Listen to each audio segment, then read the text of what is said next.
SQL-də məntiqi operatorlar dərsimizə keçid alaq. Məntiqi operatorlar 3 cür olur.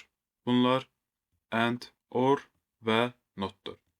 Mən bu dərsimizdə and-in necə yazıldığını və işləmə prinsipinin nə olduğunu deyəcəyəm. Amma bundan əvvəl qısaca qeyd etmək istəyirəm ki, 2 və daha artıq şərt yazmaq istəyiriksə, məntiqi operatorlardan istifadə etməliyik. And-in özünə məxsus tərifində deyilir ki, 2 və daha artıq şərtin doğruluğunu yoxlamaq üçün and məntiqi operatorundan istifadə olunur. Bu tərifi daha aydın izah etmək üçün nümunəmizə keçid alaq.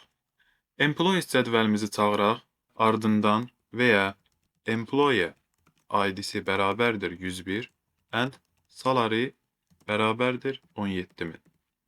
Bu sorğumuzu işə salmamışdan əvvəl cədvəlimizə diqqətlə baxsaq, employee ID-si 101 olan işçi var və eyni sətirdə salary-də 17.000-dir.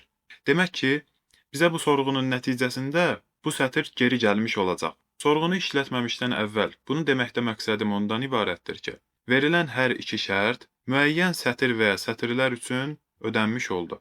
Nəticədən də aydın şəkildə göründüyü kimi, employee ID-si 101 olan işçinin salarisi, yəni maaşı 17.000-dir.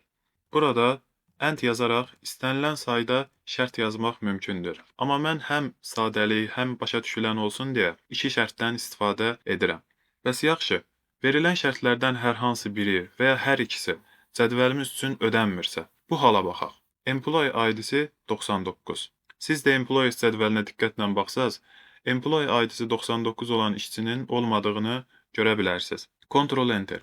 Bu sorğunun nəticəsində bizə hər hansı bir xəta mesajı verməyəcək. Employees cədvəlinə aid olan sütun başlıqları gəlmiş olacaq. Baxın, bu o deməkdir ki, and ilə yazılan sorğumuzda verilən şərtlərdən hər hansı biri cədvəlimiz üçün ödənmirsə, bizə sorğunun nəticəsindən hər hansı bir sətir və ya sətirlər geri gəlməyəcək.